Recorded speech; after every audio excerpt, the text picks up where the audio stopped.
Shinto emerged from the life and culture of the Japanese people. It also originated from the natural landscape of Japan itself.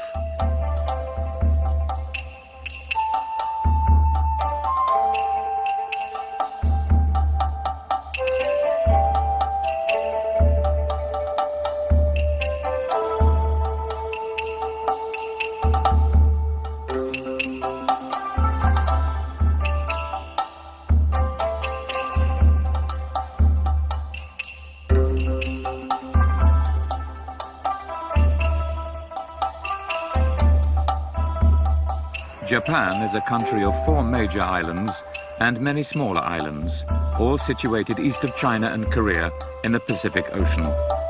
So many religious traditions are found there that Japan has been called a living museum of religions. Buddhism, which originated in India about 500 BCE, took 1,000 years to travel through China and Korea before it was passed into Japan, sometime around 500 CE.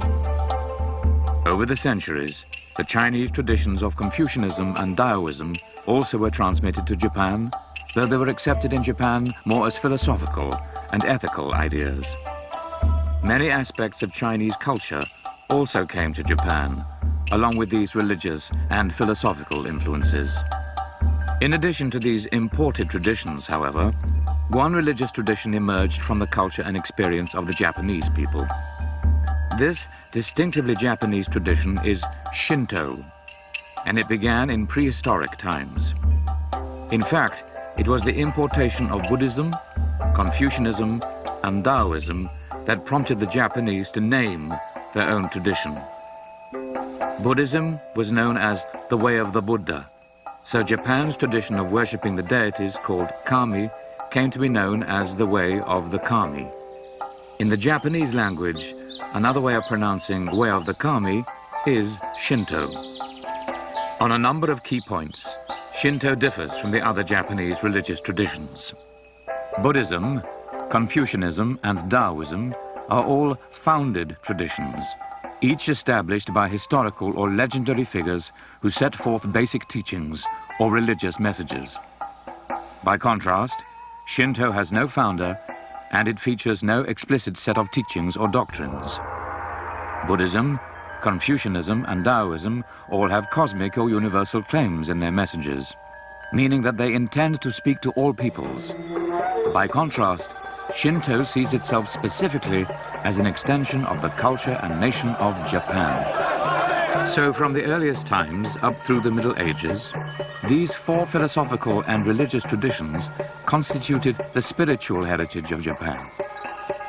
Some people, particularly priests and scholars, emphasized one tradition and excluded others. But most people, most of the time, tended to participate in several or all of them. Christianity first entered Japan when the Jesuit priest St. Francis Xavier brought Roman Catholicism to Japanese shores in 1549. Like Japan's other imported traditions, Christianity had been founded by a particular spiritual leader, and it made universal claims in its message. Yet in one important respect, Christianity presented a radically different alternative to the historical pattern of Japanese religiosity. It emphasized faith in the one true God, and it called for exclusive affiliation to Christianity alone. In spite of great difficulties, including a language barrier, the Catholic Church was able to convert a significant number of Japanese before the government banned Christianity in the mid-1600s. Some of Japan's so-called hidden Christians secretly preserved Christianity in a kind of underground existence, handed down in families. But even this suppressed Christianity was reinterpreted in Japanese terms. Christianity did not formally re-enter Japan until the late 1800s, when the Japanese government lifted the ban on Christianity. Missionaries, both Catholic and Protestant, began mission work and opened churches. However, in the century or so since Christianity re-entered Japan, less than 1% of the Japanese population has joined Christian churches. Christianity also has not interacted freely with Japanese culture and religion, as other important traditions have done. For example, Confucian notions of loyalty and obedience to parents have become so thoroughly integrated into Japanese life that they are usually seen as Japanese rather than as something foreign. The same is true for the Buddhist practices of memorializing ancestors. Although Christianity has influenced Japan's ethical and social ideas, it still is perceived as a foreign religion. There's a tendency in the West to judge other religious traditions by what a people believe or what they don't believe. We frequently ask them, well, are you this or that? Are you a Christian? Are you a Buddhist? And in the Japanese case, people will frequently say, no, I'm not religious. I don't believe in this particular deity. I don't go to this particular shrine. It's really the wrong kind of question to ask. It's more a matter of protocol, of social etiquette, of doing the right thing at the right time. The Japanese people also participate in many folk religious customs and practices that are handed down outside traditional religious categories. These customs are part of Japanese home life, occupations, and local traditions. There are half a dozen or so different folk traditions in Japan, and they add to the complexity of Japanese religiosity. But actually, the situation is even more complex. Religion in Japan is quite diverse. Just as Christianity in Europe or America includes many different religious orders and hundreds of Protestant denominations. In Japan, Buddhism is divided into major branches and many denominations. Shinto also is not a highly unified religion with its diversity of festivals, practices, and local Shinto shrines. Buddhism expresses the way of the Buddha and his goal of enlightenment. Confucianism articulates the way of Confucius and his ideal of social harmony. Taoism can be regarded as the way of the legendary figure Lao Tzu and his aim of harmony with nature. And Christianity is the way of Jesus Christ and his plan for salvation. The best clue to the way of Shinto is the very word, Shinto. Kami is the ancient Japanese notion of what is worshipped, and it can refer to one or many objects of worship. The term Kami, somewhat like the English word dear, can be singular or plural, and is much broader and more flexible than the English term God. The notion of a monolithic, omniscient deity that controls everything, from a Shinto perspective, is a little too restricting, I think, because there are so many different situations, political, social, religious, that have to be dealt with, and it's the context that is so important. So it's not surprising that there should be different deities for different kinds of contexts. And even today, you may call upon one particular deity for a rite of purification, and another deity if you want to get into a good university, another deity if you're starting a business, or you're starting some new enterprise that deals with money. So it's all very context-specific and very pragmatic. In general, the way of the Kami means to live a pure life in harmony with Kami. In ancient Japan, Kami were so numerous that mythologies referred to them as the 8 million Kami. This doesn't mean that there were or are actually and precisely 8 million objects of worship. Rather, it indicates that Kami are beyond number, that they are myriad or countless. Kami are found throughout Japan, especially in natural forms such as mountains, waterfalls, trees, and rocks. Kami can also refer to powerful human beings, and even human ancestors. Because there is no exact equivalent for Kami in English, usually it is not translated. The closest English term for Kami is probably the sacred, in the sense that there is power and mystery within nature and the natural fertility that produces new life. Scholars usually introduce a religion by describing a founder, analyzing basic scriptures, and interpreting key teachings. But in the case of Shinto, if we want to know about the way of the Kami, it may be best to look at actual cases of worship of the Kami. Shrines have long been important to Shinto, even since prehistoric times, though the earliest Japanese worship probably occurred not in shrines, but in nature.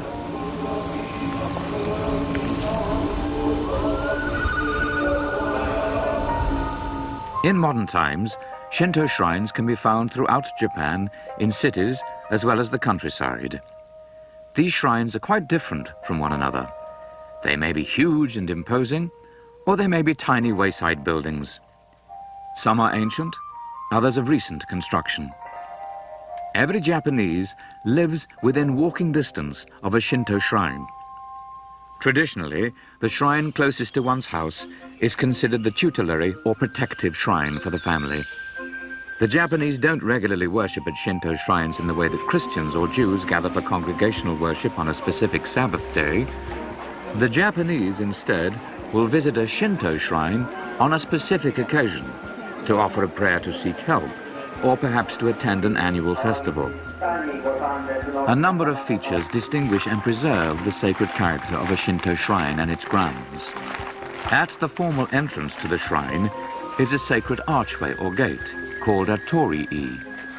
The torii marks the passage from the everyday world into the holy grounds.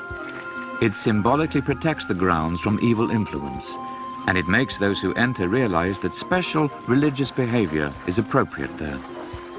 On other personal or family occasions, such as a birth or marriage, many Japanese will pray at a shrine for help or blessing, or to give thanks for previous benefits.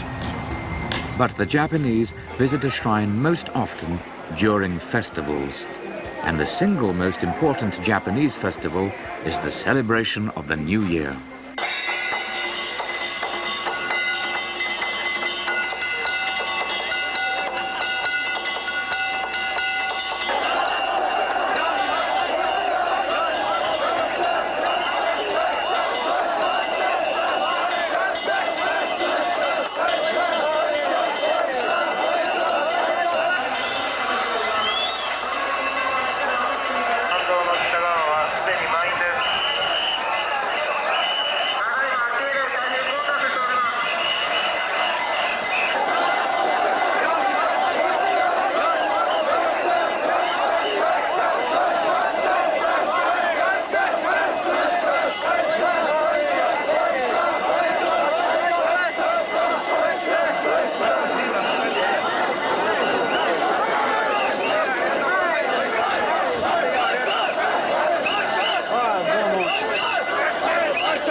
86% of the Japanese population turned out over the 1998 New Year's to pay a visit to a Shinto shrine, to probably buy something from that shrine, like an amulet or a talisman of some sort, which they will put at home to protect their home and protect the people that live there.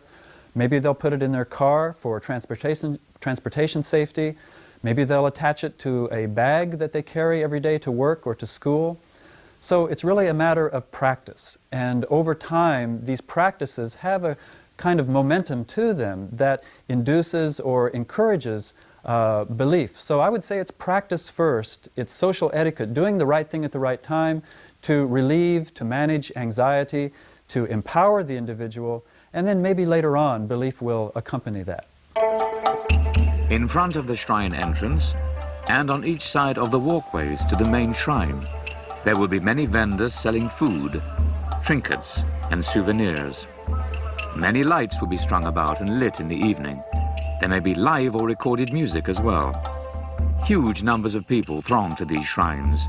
They often are so many that police are necessary to control the crowd. The earliest written records of kami are the works entitled the Kojiki, written in 712, and the Nihon Shoki, written in 720. These two works are similar to many other mythological writings and scriptures in that they begin with tales of creation. The Japanese works first focus on the activities of many kami, and then shift to historical accounts of emperors and their dynasties. The Kojiki gives the most purely Japanese version of ancient mythology, painting a picture of heaven and earth coming forth out of a watery and unformed substance.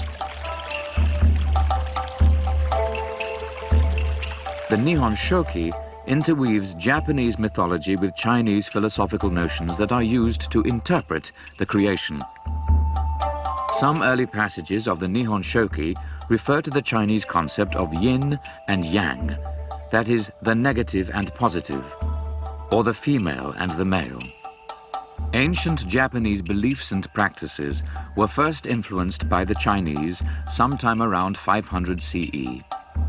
At this time, the ancient beliefs in the kami and other beliefs as well were reinterpreted along Chinese lines.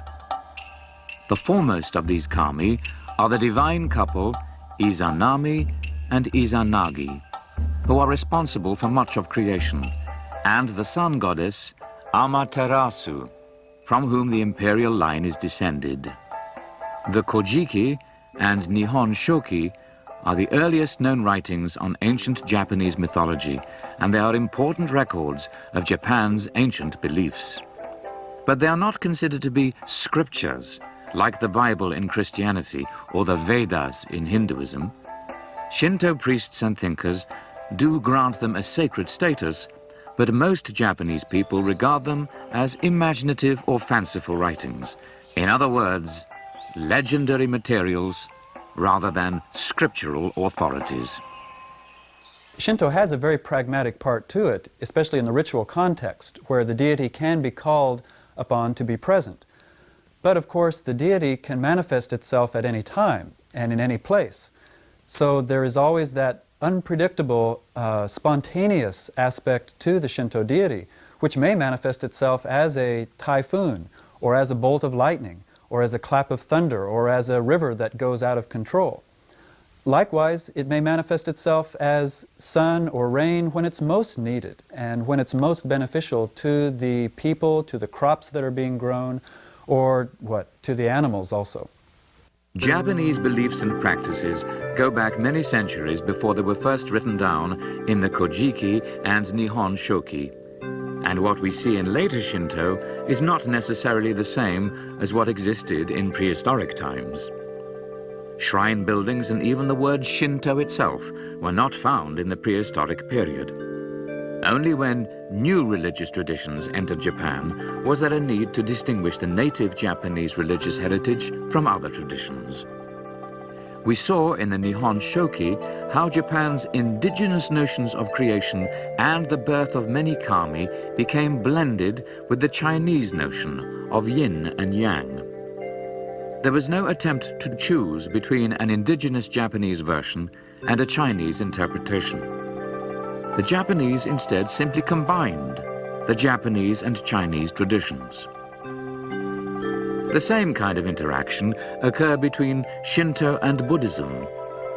Initially, there was some friction between the way of the Buddha and the way of the kami, but over time they have blended in many ways. Indeed, Buddhism had blended with native beliefs and practices throughout Asia, and this pattern continued in Japan. In Japan, a Buddhist divinity came to be considered the original divine essence, and a corresponding kami was seen as a manifestation of this original essence. It was as if a Buddhist divinity was one side of a coin, with a kami on the opposite side of the coin. And this was the rationale for worshipping Buddhas and kami in the same ritual setting. To people from the monotheistic traditions of Judaism, Christianity, and Islam, this blending of deities may seem strange. The monotheistic ideal is to worship and maintain faith in the one true God, and a person belongs to or participates in only one religious tradition. Yet throughout most of Asia in general, and within Japan in particular, the dominant pattern is what we may call multiple affiliation. Here, someone participates in more than one religious tradition. People and even priests may celebrate 2 or more traditions during the same ritual, or they may alternate between 1 or more religions. In Japan, most people have participated in both Shinto and Buddhism. It was an exception when a few people, especially Shinto priests, limited their religious participation only to Shinto. In general, Shinto was overshadowed by Buddhism for more than 1,000 years. But through the ages, some learned Japanese insisted that Shinto was the original and true religion of the Japanese. Many of these arguments that Shinto is Japan's original and true religious heritage came to fruition in the writings of the 18th century scholar Moto Ori. Moto Ori says that Japan, the kami, the emperor and Shinto were created as one seamless unity. Kami do not stand outside the world and create it, but rather are part of the process through which the world gradually emerges. The kami also are not exclusively a force for good. In Christianity, the one true God is considered to be all good, and evil enters the world through human sin. But in Shinto, both humans and kami can be evil. This aspect of benevolence that the kami can impart, and also destructiveness in the way that a kami can exert its power upon the natural world and upon human societies, we shouldn't think this as being in opposition to each other. We should think about it as a kind of complementarity between these powerful benevolent forces and the destructive forces, because as religions recognized very early on, it's this complementarity that allows for progression and allows for change. The importance of birth and growth also is reflected in Japanese beliefs about the world and its place between the heavens and the underworld. The ancient Japanese believed that Japan was related to the heavens. It was a good country that was to be ruled by the descendants of the sun goddess in one unbroken line for ages eternal. Muraoka writes that the heavens, which are called the transcendent realms of the plane of high heaven, were believed to have a real world quality. The underworld, called Yomi, also was thought to be real. It's important to keep in mind that even though we have this notion of deities in Shinto kami that come down from heaven, the high plane of heaven, to the earthly plane, we shouldn't think about them as being supernatural or somehow above or divorced from the natural world, because these deities are very much a part of the way things operate in the natural world. One of the qualities of the Shinto kami is that they come and they go. They do not reside in this world. It's often said that Shinto is a nature religion, and that the deities reside in trees or in waterfalls or in rocks. The priests certainly say that these deities come and go, that they can be called upon to come down from heaven, and then they can be sent off. Because the last thing you want is some powerful, unpredictable deity hanging around your rice fields and having to always take care of that very important celestial visitor. A basic principle of Shinto is that life inevitably involves a tension between the pure and impure. The goal of life should be to maximize purity. In this way, one becomes close to the auspicious kami and receives their blessing. A human body is seen to be good, and yet it creates waste, which is impure. The body must be purified when it approaches the kami.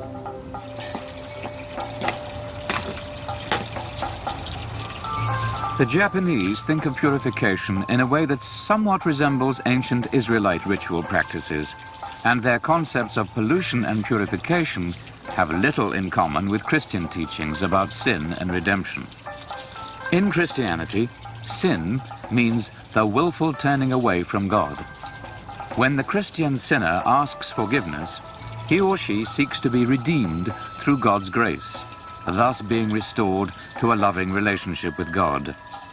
But in Shinto, pollution is not necessarily caused by disobeying or turning against the kami, It can be what modern people would consider a natural or accidental condition or event. Ritual purification is essential preparation for any Shinto worship. A Shinto priest first recites a stylized prayer of purification that incorporates the themes of the Izanagi myth. The pollution is understood to be corrected by exorcism, which drives out the impurity both through physical cleansing and through the power of the kami. Just as the body must be physically pure in order to worship, there also must be serenity and sincerity in one's heart. Physical pollution is the most obvious kind of impurity, but Shinto theoreticians also emphasize the ethical and spiritual dimensions of purity. Kami and purification are central to Shinto.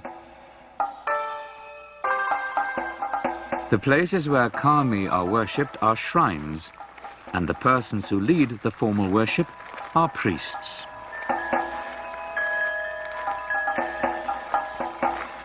The two most important buildings are the sanctuary, called a honden, and hall of worship, or haiden. The sanctuary enshrines the kami. Physical representations of kami, such as statues, are very rare. Usually, the kami's presence is symbolized by an object such as a mirror. A kami often is considered to reside in an ancient treasure which is not shown to the public. In the hall of worship, ceremonies are performed by Shinto priests. Ordinary people usually climb the steps to this hall, and they present their offerings and prayers outside without approaching the sanctuary. Since early historic times, most formal Shinto worship has taken place at jinja, in other words, at shrines, sometimes without any benefit of clergy. But there always have been some religious specialists within Shinto. Shinto has never had a universal hierarchical order of priesthood, such as that within Roman Catholicism, and the training, practice, and ranking of Shinto officials have varied considerably. Today, there are various offices and ranks for the priests who recite prayers and perform rituals in Shinto ceremonies. The shrine priests, most directly responsible for rituals, are called kannushi, literally meaning divine master. There are no official rites for becoming a Shinto priest, as there are for Buddhist or Christian priests. In some rural settings, male heads of families traditionally take turns serving as Shinto priests at their local shrine. Male priests are the general rule in contemporary Japan. However, it is worth pointing out that in the earliest stages of Japanese history, it was empresses rather than emperors who ruled. These empresses reigned partly by virtue of their ability to communicate directly with the kami, as in a divine oracle. When emperors came to rule in early historical times, the religious role of the empress was lost. We've already seen that before Shinto worship, the worshipper purifies hands and mouth with water and recites a purification prayer. All of this draws on the mythology of Izanagi's bath. Then, high-ranking priests recite a norito, or sacred prayer.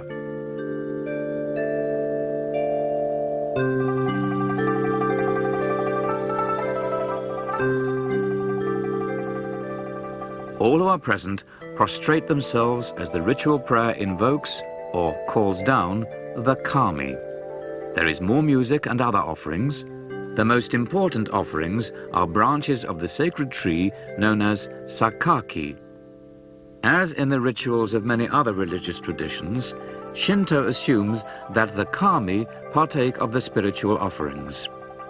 Communication with the kami ends when the ritual prayer announces the ascent of the kami.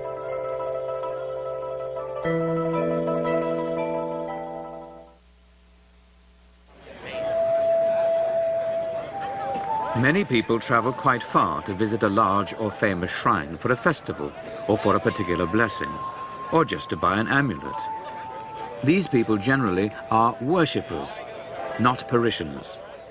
Yet in the traditional village setting, it still is taken for granted that people within the area are parishioners of the local shrine. Most traditional Japanese homes, and some modern homes, feature a small Shinto shrine. The Kamidana is a miniature version of a Shinto shrine that's usually installed on a high shelf in the house's main room.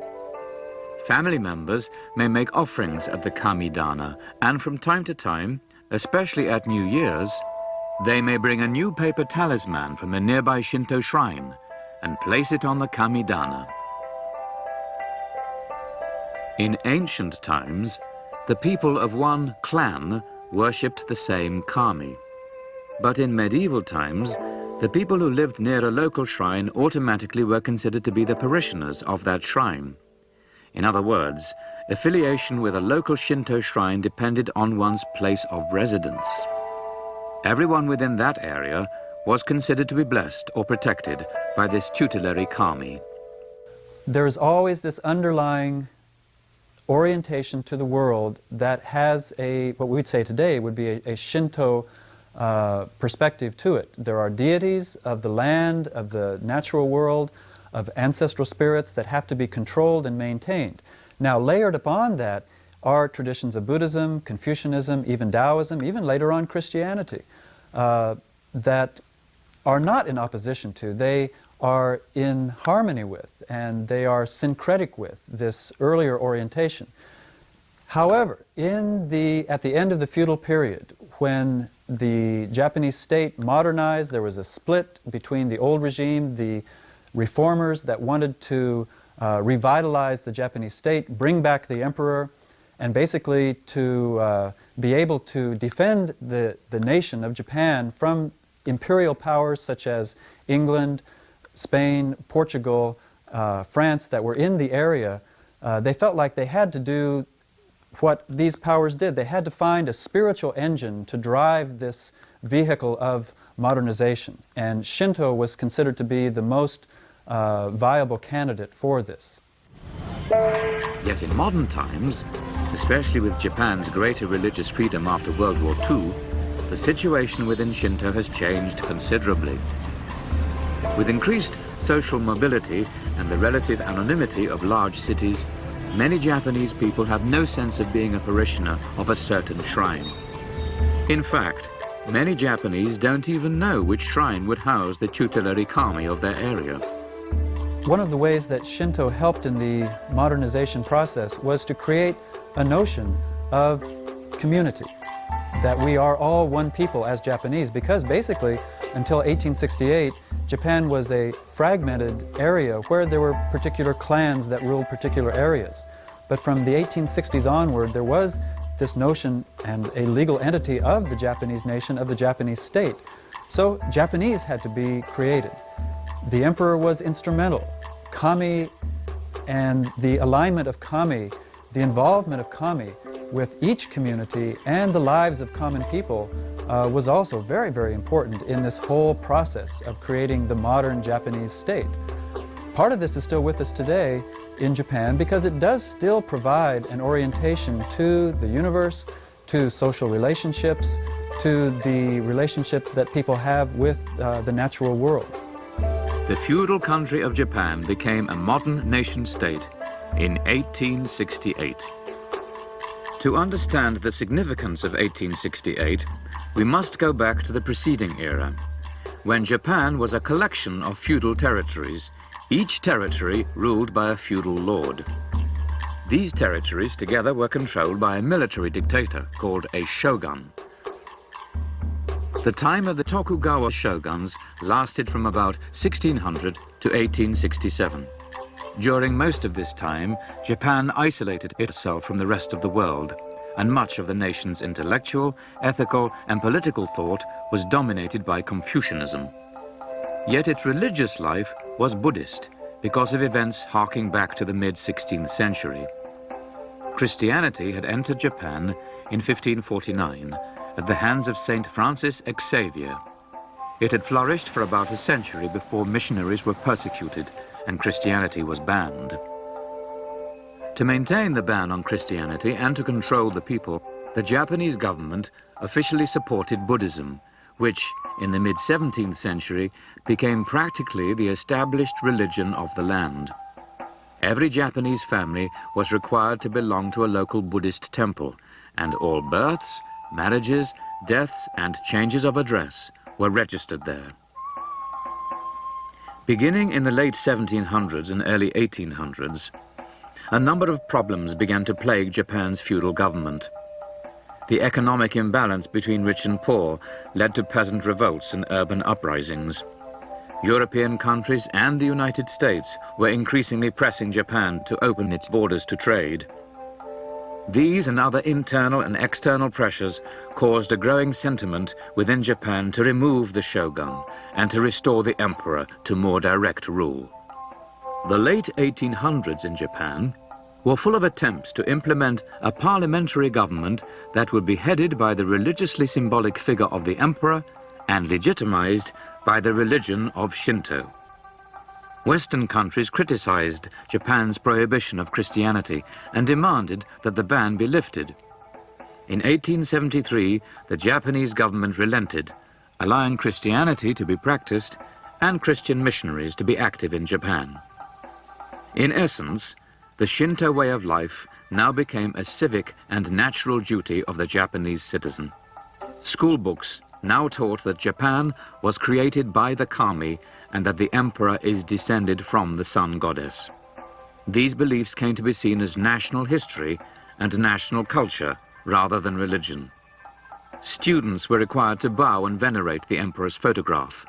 At the same time, formal religion was banned in the schools, so Buddhism and Christianity could not be taught.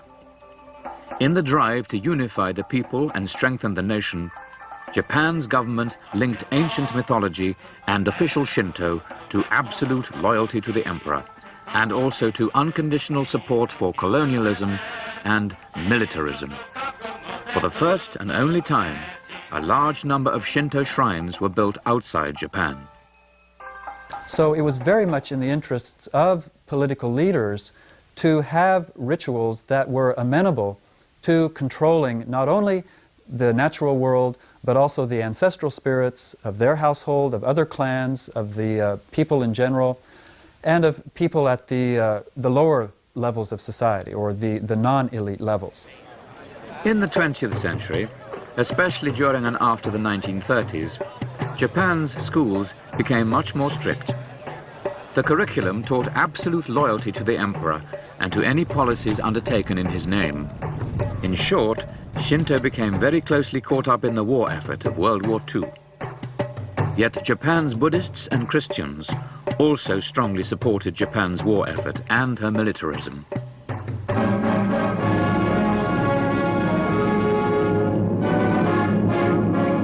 (1931). Japanese troops leave for the conquest of Manchuria. Japan, the first of this war's aggressor nations, starting out a full 14 years ago on a career of international conquest and pillage. Shanghai in 1937, full-scale warfare against China. The world was still unready to deal properly with such wanton aggression. Japan's diplomats addressing the League of Nations attempted to justify their crimes against peace and decency, and then walked out.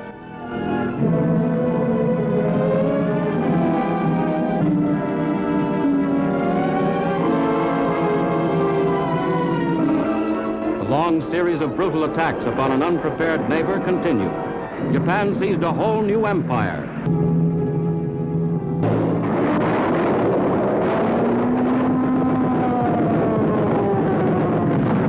Pearl Harbor, December the 7th, 1941. Japan's fanatical suicide corps in desperation air attacks inflicted heavy damage on American naval forces off Okinawa. This was kamikaze. It was sensational, but it could never stop the Allied advance.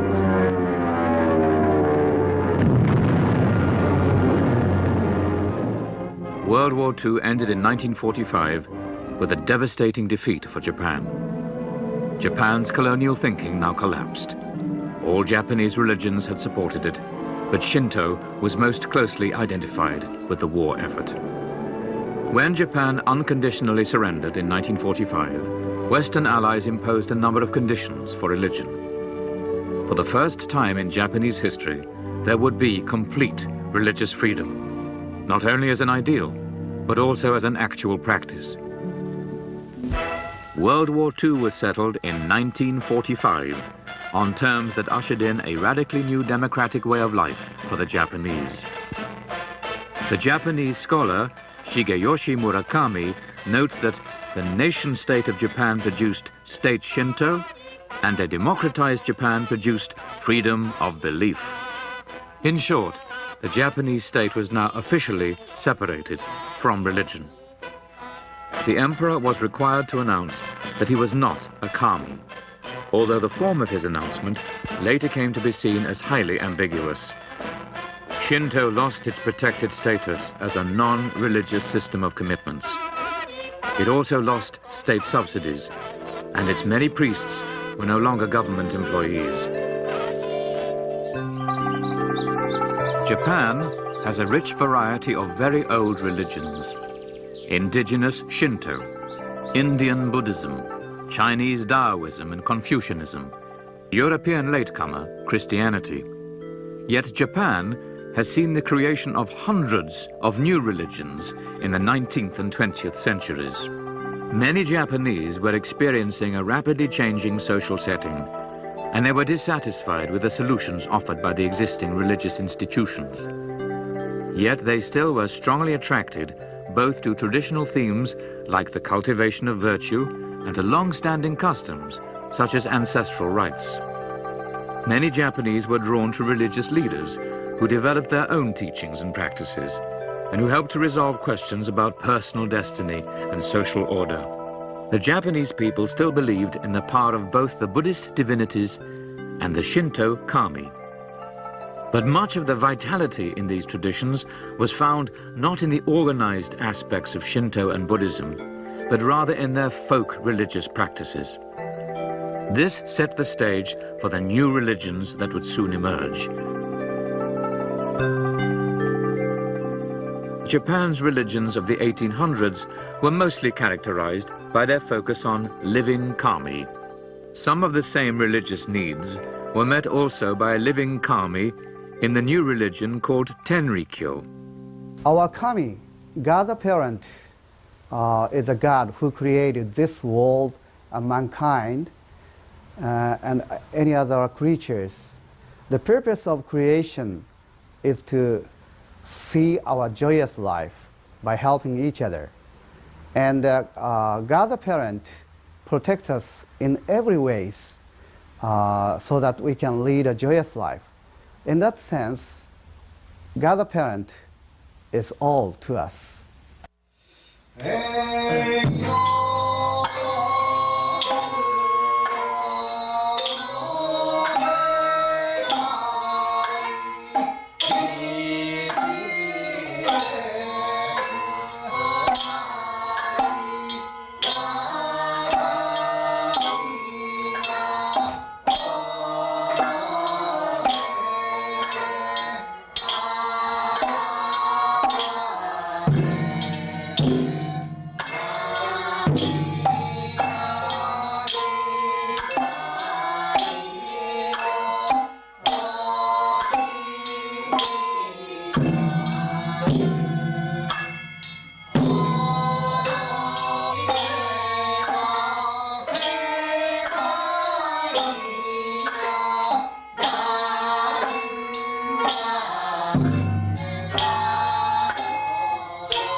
Nevertheless, Shinto lives on in strange ways, many of them beneath the surface of daily routines and commitments. It is well to remember that Shinto never was a highly organized religion like Christianity. Japanese religiosity is not defined by exclusive membership in one religious body, and there is no weekly congregational worship. So the usual measures of religious commitment are not easily applied to Shinto. Yet Shinto lives on, even when it is denied or neglected. Shinto has long been a part of Japan's life and culture, virtually since the beginning of Japanese civilization itself.